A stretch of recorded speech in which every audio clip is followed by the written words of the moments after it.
Doctor कल्पना Vyavahare foundation प्रस्तुत करत आहे आपुलाची संवाद आपणाशी. संपादिका वैशाली व्यवहारे देशपांडे. आपणच आपल्या मनाशी साधलेलं हितगुज म्हणजे स्वसंवाद. आपुलाची संवाद आपणाशी या पुस्तकात लेख लिहिलेल्या प्रत्येक दिग्गज लेखकाचं हे हितगुज अभ्यासाबरोबरच मंथन, चिंतन आणि त्यांनी त्यांच्या विषयाशी साधलेल्या सहज, सोप्या संवादातून शब्दस्वरूपात व्यक्त केलंय. या लेखमालेतला प्रत्येक लेख म्हणजे अनुभव, अभ्यास आणि विचार या साधनांनी पैलू पाडलेला हिरा. प्रत्येक लेख त्याच्या तेजाने अचंबित करणारा आहे. संवाद असाही असू शकतो. आजवर माहीत असलेला संवाद म्हणजे एक तर परस्परांशी किंवा स्वतःच्या मनाशी. आपल्या स्वतःशी होणाऱ्या संवादामध्ये आलेले हे दृश्य अदृश्य घटक रोजचे असले तरी किती वेगळे आहेत. थांब जरासा असं मनाला सांगत कल्पनात्मक, रूपकात्मक, स्पर्शात्मक आणि विचारात्मक असा हा शब्दसंवाद विलोभनीय आहे. लेखमालेतला आजचा लेख शब्दसंवाद. माहिती आणि तंत्रज्ञान क्षेत्रातल्या कारकिर्दीनंतर साहित्य विश्वात कादंबरीकार, लघुकथा आणि पटकथा लेखक म्हणून आपली ओळख निर्माण केलेले सर्जनशील लेखक चेतन जोशी. मातृभाषेचा अभिमान बाळगताना इतरांच्या भाषेचा मान राखता यायला हवा. शब्द हे केवळ संवादाचं साधन नसून आपल्या मूळ भावना विविध रूपात पोचवण्याची प्रचंड ताकद शब्दात आहे असं सांगणारा हा लेख शब्दसंवाद. लेखन आणि अभिवाचन चेतन जोशी. एक चित्रकार आणि एक लेखक एकमेकांशी जोरदार वाद घालत होते. विषय होता चित्रश्रेष्ठ का शब्द. स्वतःची बाजू मांडायला चित्रकार म्हणाला, a picture is worth 1,000 words. लेखक हसला आणि उत्तरला, try saying this in pictures. अर्थात यावर चित्रकार एखाद्या चित्रासारखा स्तब्ध झाला आणि निशब्दही. माणसाने आजवर हजारो गोष्टींची निर्मिती केली आहे, परंतु त्यामधल्या सर्वश्रेष्ठ निर्मिती म्हणजे भाषा. एका व्यक्तीच्या मनातला विचार दुसऱ्या व्यक्तीपर्यंत पोचवण्यासाठी केलेला हा विस्मयकारक आविष्कार. याबद्दल माझ्या एका मित्राचं विश्लेषण मला अत्यंत भावलं, अगदी समर्पक वाटलं. भाषेमध्ये कोणत्याही विचाराला गवसणी घालून शब्दांमध्ये बांधायची ताकद असते. एवढंच नव्हे तर भाषा कोणत्याही विचाराला 2 अवतारांमध्ये रूपांतरित करते. शब्द लिहिला की दिसतो आणि उच्चारला की ऐकू येतो. म्हणजे शब्दामुळे विचारांना दृक आणि श्राव्य या दोन्ही माध्यमांमध्ये अस्तित्व मिळतं. शब्द हे बहुआयामी आहेत. वेगवेगळ्या लिप्यांमध्ये लिहिले की वेगवेगळे आकार धारण करतात. वेगळ्या भाषांमध्ये बोलले की वेगवेगळे उच्चार उमटवतात. पण त्यात दडलेला अर्थ सुरक्षितपणे सांभाळतात. याला तुम्ही जादूई म्हणणार नाही तर काय म्हणाल? आपण म्हणतो की भाषा माणसाला माणसाशी जोडते. खरंच या बाबतीत धर्म, जात आणि देश यापेक्षा ही भाषा अधिक प्रभावशाली ठरते. आंतरभाषीय संवाद वाढावा यासाठी बरेच प्रयत्न होताना दिसतही आहेत. परंतु बायबलच्या जुन्या करारात एक अतिशय रंजक मिथक आढळतं. त्याप्रमाणे एकेकाळी पृथ्वीवरच्या माणसांची भाषा एकच होती. सर्वांमध्ये एकोपा होता, एकवाक्यता होती, एकी होती आणि त्यामुळे मानवजात बलाढ्य होती. आपलं शक्तीप्रदर्शन करण्यासाठी सर्व मानवांनी एक अतिमहत्वाकांक्षी प्रकल्प हाती घेतला. पृथ्वीपासून स्वर्गापर्यंत एक अतिविशाल मनोरा बांधायचा. हाच तो विख्यात बॅबेलचा टॉवर. एकी असल्यामुळे आणि कोणामध्येही मतभेद नसल्यामुळे हे काम अगदी त्वरित सुरू झालं. मजल्यावर मजले चढू लागले. स्वतःच निर्माण केलेल्या मानवाची ही मजल पाहून देवाला स्वतःचं अजेय स्थान धोक्यात आलेलं दिसू लागलं. हा प्रकल्प बंद कसा पाडता येईल ह्याच्यावरती तो विचार करू लागला, पण त्याला उत्तर गवसलं नाही. त्यांची बलस्थानं समजून घेण्यासाठी देवाने मानवाचं जवळनं निरीक्षण केलं आणि त्याच्या लक्षात आलं की त्यांची एकी हेच त्यांचं बळ आहे आणि ती एकी आहे कारण ते एकभाषिक आहेत. तत्क्षणी देवाने हजारो भाषा तयार केल्या आणि वेगवेगळ्या प्रांतातल्या लोकांच्या मनामध्ये रुजवल्या. दुसऱ्या क्षणापासून एका प्रांतातल्या लोकांचे इतर कोणत्याही प्रांतातल्या लोकांशी संभाषण अशक्य झालं. त्यांनी उच्चारलेले शब्द दुर्बोध झाले. भाषांच्या भिंतींमुळे त्यांच्या आजवरच्या असलेल्या संवादाचा सशक्त सेतू निकामी झाला आणि बॅबेलचा टॉवर हा महाप्रकल्प अर्ध्यातच बंद पडला. थोडक्यात भाषांच्या निर्मितीमुळे माणसाचा देव होता होता राहिला. आता टीप, ही दंतकथा आहे, बोधकथा नाही. तर यावर तोडगा काढण्यासाठी की काय दुभाषी आणि अनुवादक ही जुळी भावंड जन्माला आली असावीत. हा निव्वळ विनोद नव्हे तर सत्य आहे. कोणतीही भाषा ही त्या संस्कृतीचा आरसा असते, पण ज्याला त्या भाषेचे शब्द समजत नाहीत त्याला ती संस्कृती, तो समाजही उमगतच नाही आणि बायबलमधल्या बॅबलसारखी त्याची गत होऊन बसते. आणि तसं होऊ नये म्हणून अगदी प्राचीन काळापासून दुभाषी ही अत्यंत महत्त्वाची व्यक्ती मानली गेली आहे. तो अविचारी झाला तर चा मा व्हायला वेळ लागणार नाही. याबाबत किती काळजी घ्यावी हे पाहण्यासाठी पर्शियन लिपीमध्ये लिहिलेल्या जाणाऱ्या उर्दू भाषेतलं एक उदाहरण पुरेसे आहे. उर्दूमध्ये 2 शब्द आहेत, खुदा आणि जुदा. आता या शब्दांच्या अक्षरांमध्ये फक्त एका टिंबाचा फरक आहे. टिंब म्हणजे त्याला नुक्ता म्हणतात. जर समजा नुक्ता वर असला तर खुदा आणि खाली असला तर जुदा, त्यामुळे असं म्हणता येईल की एक नुक्ते के हेरफेर से खुदा हो गया जुदा. एखाद्या लेखकाकडनं किंवा अनुवादकाकडनं असा जर समजा हलगर्जीपणा झाला तर त्याच्यावर काय संकट ओढावेल हे आपण विचारच न करणं बरं. कोणत्याही माणसाला त्याचा भाषिक प्रांत एक बेट न वाटता संपूर्ण विश्वच वाटत असेल, पण दुभाषामुळे आणि अनुवादकाच्या सहाय्यानं तो ऐहिक, साहित्यिक आणि सांस्कृतिक जगामध्ये प्रवेशच नव्हे तर संचार करू शकतो.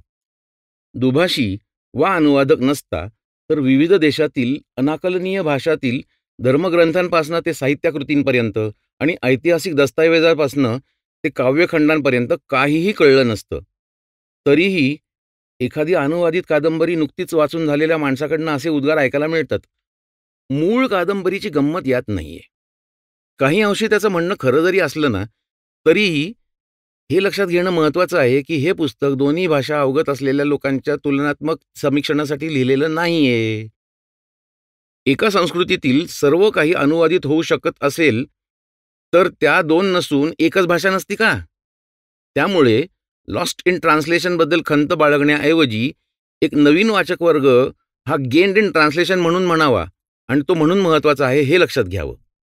तसंही सर्व काही अनुवादित होऊ शकतच नाही आणि ज्यांचा तसा अट्टहास असेल त्यांनी पुढील वाक्य इंग्रजीत अनुवादित करावं. बघा वाक्य, अन्न उष्ट आहे आणि हात खरकटा आहे. आता ज्या संस्कृतीत हाताने जेवतच नाहीत त्या लोकांना उष्ट आणि खरकट यामधला फरक कसा सांगावा हे तर बिरबलाला सुद्धा सुचणार नाही. आणि शोधायलाच गेलं ना तर अशी असंख्य उदाहरणं प्रत्येक भाषेत सापडतील. सामान्यतः असा समज आहे की एका भाषेला एकच लिपी असते, किंबहुना असावी. कुठे लांब न जाता आपली मराठीच 2 लिपींमध्ये लिहिली जायची, देवनागरी आणि मोडी. यातील देवनागरी ही प्राचीन आणि मोडी ही निजामशाही मराठेशाही या काळातली. परंतु आश्चर्य म्हणजे कथा कादंबऱ्या आणि चित्रपटांमध्ये जुना काळ उभा करायचा असला की मोडी लिपीतले दस्तऐवज दाखवले जातात. त्याचं कारण म्हणजे मोडी आता वापरातच नाहीये आणि गतकाळाची केवळ आठवण म्हणूनच राहिलेली आहे. प्रश्न हा पडतो की एकाच भाषेच्या 2 लिपी का निर्माण केल्या गेल्या असाव्या? प्राचीन काळात शिळा, ताम्रपत्र यांच्यावर कोरण्यासाठी प्रमाणबद्ध आणि आखीव रेषा असलेली देवनागरी सोयीची होती. निजामशाही मराठेशाहीच्या काळात कागद आणि शाई वापरायला सुरुवात झाली आणि मोडी लिपी लिहिणे जास्त सोपं जाऊ लागले. एकदा बोरू शाईमध्ये बुडवून कागदावरती टेकवला की अनेक अक्षरं बोरू न उचलता लिहिता येतात, अगदी पाण्यावर बोट फिरवल्यासारखं. जशी इंग्रजीची कर्सिव्ह तशी मराठीची मोडी.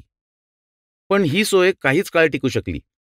छपाईचा वापर सुरू झाला आणि छापखान्यात प्रिंटिंग ब्लॉक्स बनवण्यासाठी देवनागरीच्या सुटसुटीतपणाला पसंती मिळाली आणि पाण्यासारखी वाहणारी मोडी पाण्यासारखीच वाहून गेली. अशीच काहीशी गत बोलीभाषांची होत आहे. शिक्षण, शहरीकरण, प्रगतीच्या नावाखाली बोलीभाषांची अक्षरशः गळचेपी होत आहे आणि अल्पसंख्याकांना त्यांची बोलीभाषा सोडून प्रमाण भाषेतच व्यवहार करायला भाग पडत आहे. धर्मांतराप्रमाणेच हे एका वेगळ्याच प्रकारचं भाषांतर म्हणणं वावगं ठरणार नाही. त्यामुळे अल्पसंख्याकांना प्रगती होते का ऱ्हास हे सांगण्यासाठी कुठल्याही विचारवंताची गरज नाहीये. याचा सर्वात मोठा फटका वनवासी जमातींना बसत आहे. मातृभाषा चालत नाही आणि प्रमाण भाषा येत नाही. अशा परिस्थितीत या जमाती बऱ्याच दशकांपासून अडकल्या आहेत. मुलांना मूळ प्रवाहात आणण्याचा हा जोर जबरदस्तीचा प्रयत्न त्यांना सैरभैर करून सोडत आलेला आहे. यावर TRTI या संस्थेने डॉक्टर किरण कुलकर्णी, जे तिथले आयुक्त आहेत, त्यांच्या अध्यक्षतेखाली मोठा क्रांतिकारी निर्णय घेतला आणि इयत्ता 1ली ते 4थीची पाठ्यपुस्तकं 11 वनवासी भाषांमध्ये आणली आणि त्यांना निदान मूलभूत शिक्षण तरी त्यांच्या स्वतःच्या भाषेत मिळालं. स्वतःच्या भाषेतला शब्द त्यांना आपोआप गोड लागल्यामुळे शिक्षणाची गोडीही त्यांना लागली ही निश्चित. पल्ला लांबचा आहे, पण ही भाषा संवर्धनाची दिंडी योग्य दिशेने तरी चालली आहे. या संदर्भात डॉक्टर गणेश देवींचं काम अनन्यसाधारण आहे. त्यांनी भारतातील सर्व लहान मोठ्या भाषांची नोंद करायचा उपक्रम नव्हे तर ध्यासच घेतला. त्यानुसार भारतात 780 भाषा असल्याचं समोर आलेलं आहे. अजून 100 भाषा असाव्यात असा त्यांचा अंदाज आहे. आणि अरुणाचल प्रदेशमध्ये सर्वाधिक म्हणजे 90 भाषा आहेत. अशा दुर्मिळ माहितीबरोबरच एक हादरवून टाकणारं सत्यही समोर आलेलं आहे. गेल्या 5 दशकात 220 भाषा नामशेष झाल्या आहेत. स्थलांतर, रोगराई, प्रमाण भाषांचं आक्रमण अशी अनेक कारणं त्यामागे आहेत. एक भाषा नष्ट होते तेव्हा एक संपूर्ण संस्कृतीलाच पूर्णविराम मिळतो. या भाषा संहाराला खीळ बसवण्यासाठी नानाविध प्रयत्न चालू आहेत. अल्पसंख्याक आणि आदिवासी भाषांच्या संवर्धनासाठी आकाशवाणीने संस्कार गीतं हा देशव्यापी उपक्रम राबवला. या अंतर्गत भारतभरच्या लोकगीतांचे संकलन केले आहे. त्यांच्या संस्कृतीचे आणि कलाकृतीचे दर्शन जगाला व्हावे म्हणून जात्यावरच्या ओव्यांपासनं मंगलाष्टकांपर्यंत आणि बोंडल्याच्या गाण्यांपासनं देवीच्या आरत्यांपर्यंत सर्व रचनांचे इंग्रजीमध्ये भावानुवादही होत आहेत आणि तेही छंदबद्ध. डेव्हिड क्रिस्टल या ब्रिटिश भाषातज्ञाने विविध बोली आणि लेखी भाषांसंदर्भात अनेक रंजक पुस्तकं लिहिली आहेत. त्या पुस्तकांचा अनुवाद झाला तर इंग्रजी न वाचणाऱ्या भाषाप्रेमींना ही पुस्तकं वाचून मिळणारा आनंद योग्य शब्दात व्यक्त करणं आव्हानात्मकच ठरेल आपल्याला. भाषांच्या संदर्भात अनेक गैरसमज अगदी पुस्तकी किड्यांमध्ये सुद्धा आहेत. आता जर कौन बनेगा करोडपतीमध्ये विचारलं की इंग्रजी भाषेचा उगम कोणत्या भाषेतनं झाला, तर विचार करण्यासाठी जराही विलंब न करता हॉट सीटवरती बसलेला प्रतिस्पर्धी उत्तर देईल लॅटिन. आता या उत्तराने त्याच्या सर्व लाईफलाईन जिवंत राहतील, पण तो प्रतिस्पर्धी मात्र बाहेर जाईल, कारण उत्तर चूक आहे. लॅटिनमधून उगम पावलेल्या भाषांना रोमॅन्टिक भाषा असं म्हणतात. याचा प्रेमाशी काहीही संबंध नाही. लॅटिन ही रोमन लोकांची भाषा असल्याने रोमॅन्टिक हे विशेषण त्याला जोडलेलं आहे. या भाषा समूहामध्ये फ्रेंच, स्पॅनिश, पोर्चुगीज, रुमानियन आणि अर्थात इटालियन या भाषा गणल्या जातात. तर इंग्रजी या भाषेचा उगम प्राचीन जर्मन किंवा ओल्ड जर्मॅनिक या भाषेतून झालेला आहे. सर्व भाषा त्या त्या समाजात नैसर्गिकरित्या निर्माण झाल्या असल्या तरी एक भाषा एका माणसाने शास्त्रशुद्ध पद्धतीने निर्माण केली आहे, ती म्हणजे एस्पेरांतो. या भाषेचा जनक आहे 19व्या शतकातील पोलंडमधील डॉक्टर LL झॅमनहॉफ. सन 1887 डॉक्टर एस्पेरांतो या टोपण नावाने या भाषेचे नियम आणि वापर सांगणारे उनो लिब्रो म्हणजे पहिलं पुस्तक लिहिलं आहे. एस्पेरांतोचे व्याकरण हे लॅटिन, रशियन आणि फ्रेंच भाषेवर आधारलेलं आहे आणि शब्दसंपदा ही स्पॅनिश, इटालियन, फ्रेंच आणि इंग्रजी या भाषांमधनं तयार केलेली आहे. कोणालाही हा प्रश्न पडेल की जगामध्ये असंख्य भाषा असताना त्यात अजून एकाची भर पाडावीशी कोणाला तरी का वाटलं असेल. पण एस्पेरांतोच्या निर्मितीमागे एक मोठा विचार होता. ही भाषा येत असलेल्या व्यक्तीला युरोपमध्ये कोणत्याही प्रांतात संवाद साधताना भाषेची अडचण भासू नये, हा तो विचार. ही व्यक्ती कोणत्याही परिस्थितीत एस्पेरांतोच्या शाब्दिक सोपानाचा वापर करून आपलं म्हणण्याचा संदर्भ आणि गर्भित अर्थ समोरच्यापर्यंत पोचवू शकते. या बाबतीत युरोपियन युनियन म्हणजे EU चा मूलभूत विचार हाच असावा, युरोप जोडो. त्याच्या पुढचं काम एस्पेरांतो करत आहे, पुरे विश्व को युरोप से जोडो. भारतामध्ये मात्र वेगळाच पेच दिसतो. भाषांप्रमाणे राज्याची विभागणी करणे हे राज्यकारभारासाठी सुयोग्यच आहे. परंतु राज्याच्या सीमेवरती राहणाऱ्या काही नागरिकांसाठी कधी जिकिरीचं तर कधी फायद्याचं ठरू शकतं.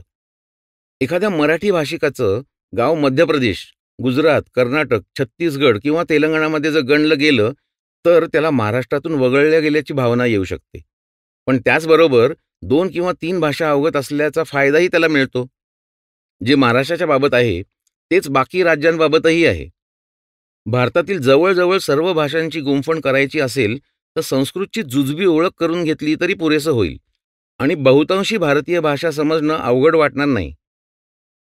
जराशा निरीक्षणाने लक्षात येईल की उच्चारातले फरक सोडले तर बरेच शब्द समान आहेत. जर उत्तर एवढं सोपं आहे, तर प्रश्न एवढा जटिल का वाटतोय? कारण स्वतःच्या भाषेबद्दल असलेल्या अभिमानाचे रूपांतर अहंकारात झालेले आहे. आपल्या मातृभाषेबद्दल इतर भाषिकांना आदर असावा असं वाटत असेल, तर आपणही त्यांच्या भाषेचा मान राखला पाहिजे. एकदा गोव्याला जाताना बसमध्ये एक पाश्चात्य देशातील दाम्पत्याला कंडक्टरशी संवाद साधताना पाहिलं. ते काहीतरी बोलताना अडचणीत होते. कंडक्टरला इंग्रजी येत नव्हतं हे माझ्या लक्षात आलं. दाम्पत्याचंही इंग्रजी जरा यथातथाच होतं. म्हणून मी दुभाषाचं काम करून मदत केली. दरम्यान दाम्पत्य फ्रेंच असावं हे मी ताडलं आणि मला येत असलेले 10-12 फ्रेंच शब्दांचे शिंतोडे त्यांच्यावरती शिंपडले. त्यामुळे त्यांच्याशी एक आगळं वेगळं नातं जोडलं गेलं आणि मला आयुष्यातले पहिले फ्रेंचचे धडे पुणे गोवा बसमध्ये अस्सल फ्रेंच लोकांकडनं मिळाले. परिणामी काही काळ मी थोडंसं फ्रेंच शिकलो आणि त्या भाषेचा गोडवाही चाखला. योगायोगाने 2 वर्षांनी गोव्यामध्ये ते दाम्पत्य मला पुन्हा भेटलं. तेव्हा माझ्या शाळकरी स्तरावरचं का होईना, पण फ्रेंचमधनं मी रामायण आणि महाभारतातल्या कथा सांगू शकलो. त्यांच्या शिकवणीनंतर माझ्यात झालेली प्रगती पाहून त्यांच्या डोळ्यात कौतुक तर होतंच, पण त्याचबरोबर माझ्यातही एक वेगळाच आत्मविश्वास आला होता. माझी संवाद साधायची कक्षा रुंदावली होती. 3 उंदराच्या पिल्लांना त्यांच्या आईने बजावलेलं होतं की तिच्या अपरोक्ष बिळाच्या बाहेर पडायचं नाही. आता पिल्लच ती. आईला न जुमानता तिघंही बिळाच्या बाहेर खेळू लागली आणि ज्याची भीती होती तेच घडलं. एक गलेलठ्ठ बोका तिथे कुठून तरी अवतरला. पिल्लं बिथरली आणि जीव वाचवायला सैरभैर धावू लागली. परंतु लपायला कुठेही जागा नव्हती. तेवढ्यात त्यांची आई तिथं पोचली. पिल्लांचा जीव धोक्यात असल्याचं तिने पाहिलं. त्या बोक्याशी 2 हात करायची तिची काही हिंमत होईना. क्षणभरही वाया न घालवता तिनं तोंड उघडलं आणि जोरजोरात कुत्र्याप्रमाणे भुंकू लागली. आता गांगरून जाण्याची वेळ बोक्यावर आली आणि क्षणार्धात तिथून त्याने पोवारा ठोकला. अशा रीतीने या पिल्लांचा जीव वाचला. या कथेचं तात्पर्य हे की मातृभाषे व्यतिरिक्त इतर भाषा येत असेल तर वेळ प्रसंगी आपला जीवही वाचू शकतो. फ्रेंच भाषा शिकत असताना मला एक विस्मयकारक बाब लक्षात आली. ती म्हणजे शालेय जीवनात अगदी थोडीशी शिकलेली आणि लगेच विस्मृतीत गेलेली जर्मन भाषा मला पुन्हा आठवू लागली. जेवढी शिकलो होतो तेवढीच, पण ती आठवायला लागली. एक परकीय भाषा शिकत असताना दुसरी आठवू लागली ही काही अपेक्षित घटना नक्कीच नव्हती. विचार करू लागलो की प्रौढ अवस्थेत भाषा शिकताना शिकण्याची प्रक्रिया आणि शब्द लक्षात ठेवण्याची एखादी प्रणाली मानव मनामध्ये सुप्त अवस्थेमध्ये अस्तित्वात असावी. फ्रेंचमधले बरेच शब्द इंग्रजीमध्ये समाविष्ट आहेत. फ्रेंचचे शिक्षण चालू असताना इंग्रजीमध्ये परिचित असलेले अनेक शब्द वेषांतर करून फ्रेंचमध्ये पुन्हा भेटले तेव्हा जुन्या मित्रांना नव्याने भेटल्याचा आनंद मला मिळाला. ते तर झालंच, पण क्वचित भेटलेल्या जर्मन शब्दांचीही आठवण व्हावी हा अनुभव मात्र स्तिमित करणारा होता. शब्द हे नेहमीच गंभीर अर्थ वाहून नेणारे दूत असतात असं मात्र अजिबात नाही. बऱ्याच वेळा ते वाक्यातला आशय पोचवताना एखादी मिश्कील वाटही अवलंबतात. असंख्य भाषिक विनोद किंवा कोट्या सर्वत्र प्रचलित आहेत.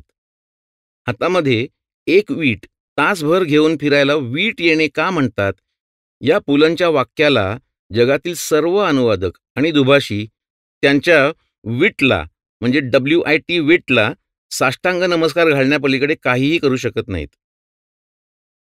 आता शब्दकोडं सोडवणं हा असंख्य लोकांचा छंद आहे.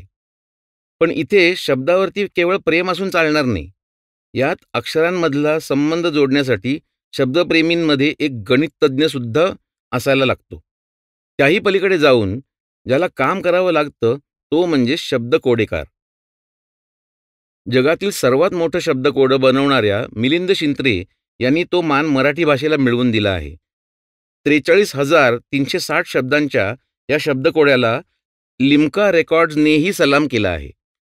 शब्दांच्या प्रेमात असलेल्या या लेखक दिग्दर्शक अवलियाने मराठीमध्ये अनुप्रास या अलंकारामध्ये आणि प हे मूळाक्षर वापरून एक लघुकथा लिहिली आहे. पुष्पाचे प्राक्तन या त्यांच्या कथेतील सर्व 1,750 शब्द प ने सुरू झालेले आहेत. हे आव्हान कमी पडलं म्हणून की काय, पण त्यांनी मराठीतले सर्व व्यंजने मात्र एकदाच वापरून मराठीतलं सर्वात छोटं वाक्य रचलं आहे आणि तेही मराठी भाषेचा गौरव दर्शवणारं. बळकट मराठीत गोडी ही लाख, ज्ञानभाषा वाढीच्या क्षुधाछंदी झुंजण्याची शपथ घ्या साफ. हे वाक्य छंदबद्ध सुद्धा आहे. ही बाब म्हणजे आधीच अशक्यप्राय वाटणाऱ्या आव्हानावर अलगद अवतरलेलं मोरपीसच म्हणावं लागेल.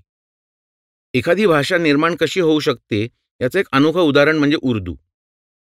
इसवी सन 700च्या सुमारास मुस्लिम आक्रमणकर्त्यांनी भारताच्या सिंध प्रांतावरती कब्जा मिळवला. तेव्हा त्यांच्या फौजांमध्ये संवाद अरबी आणि फारसी या भाषांमध्ये होत असे. दोन्ही भाषांचं व्याकरण आणि शब्दांची सरमिसळ होत गेली आणि उर्दू भाषा अस्तित्वात आली. त्यात भर म्हणून काबीज केलेल्या प्रांतात बोलल्या जाणाऱ्या भाषा म्हणजे पंजाबी आणि हरियाणवी यांचाही प्रभाव उर्दूवरती पडला. हिंदीचाही याच पद्धतीने त्याच्यामध्ये समावेश झाला. परिणामी हिंदीतून उर्दूमध्ये अनेक शब्द आले आणि हिंदुस्तानी नावाची एक पोटभाषा निर्माण झाली.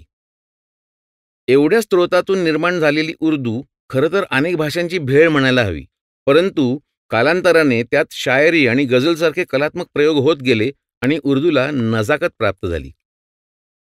बरेचदा बहुसंख्याकांची भाषा अल्पसंख्याकांच्या भाषेला अनाहूतपणे गिळू लागते.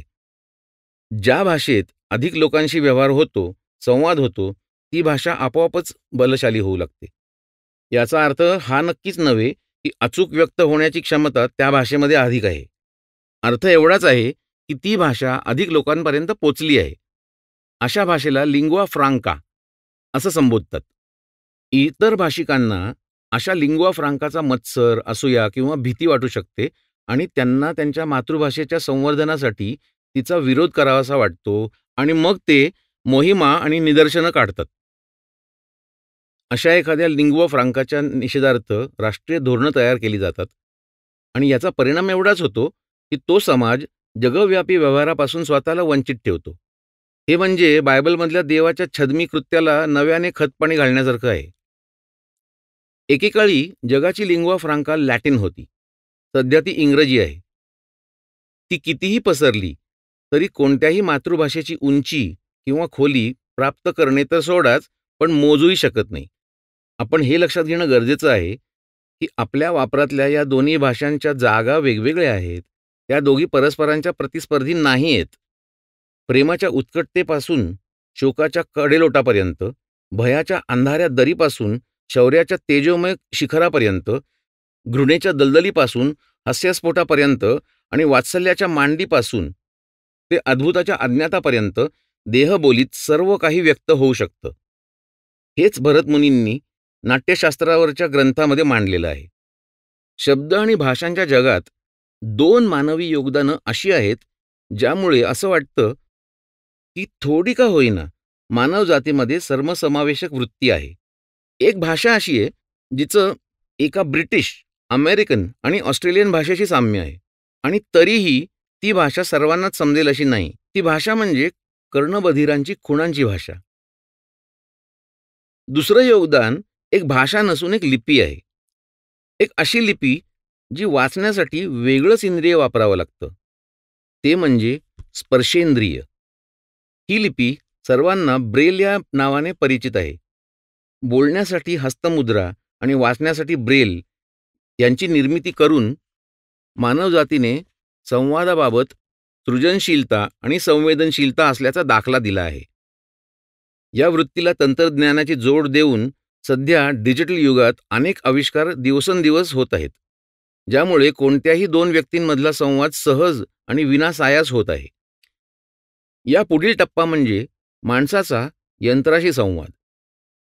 आपणच निर्माण केलेल्या यंत्राशी अर्थात संगणकाशी संवाद साधण्यासाठी माणसाने आधार घेतला तो भाषेचाच. यावेळी मात्र या सर्व भाषा त्याने स्वतः तयार केल्या. BASIC, Pascal, Fortran, dBase, FoxPro पासून ते C, C plus, C plus plus, C sharp पर्यंत अजूनही गरजेप्रमाणे इंटरनेटसाठी संगणकीय भाषांची निर्मिती सुरूच आहे. या संगणकीय भाषांद्वारे त्याने अनेक प्रणाली तयार केल्या आहेत. सरतेशेवटी माणसाचा माणसाशी संवाद हाच त्याचा उद्देश आहे. हे तर त्रिवार सत्य आहे की शब्दांमध्ये अद्भुत ताकद आहे. ती माणसाच्या मनावरती प्रचंड प्रभाव पाडू शकते. भिवू नकोस, मी तुझ्या पाठीशी आहे, असे शब्द योग्य व्यक्तीने उच्चारले आणि कोणी श्रद्धेने ऐकले तर त्याच्यात नवचैतन्य जागृत होतं. पाठीवर हात ठेवा आणि लढ म्हणा. या शब्दांनी एखाद्यातील धमक आणि त्याची नेमकी गरज हृदयापर्यंत पोचवते. तुम मुझे खून दो, मैं तुम्हें आझादी दूंगा. या वाक्यात देशाला स्वातंत्र्य मिळवून द्यायचे सामर्थ्य जाणवते. भारत छोडो या नाऱ्यामध्ये भारतीय जनतेला ब्रिटिश सरकारच्या विरोधात आवाज मिळाला. शब्दांचे आघात कधीकधी भयानक परिणामही घडवून आणतात. भारतामध्ये तलाक, तलाक, तलाक या तोंडी तलाकाच्या पद्धतीमध्ये एका दाम्पत्याला विलग करण्याची क्षमता होती. युद्धभूमीवरती फायर म्हटल्यावरती कित्येक सैनिकांचा जीव जातो. तसंच सीज फायर म्हटलं की शांतीचा संदेशही पोचतो. शब्दांमधली ही अनन्यसाधारण क्षमता अणुशक्ती एवढी तुल्यबळ आहे. My brothers and sisters of America या वाक्याने 2 खंड जोडले.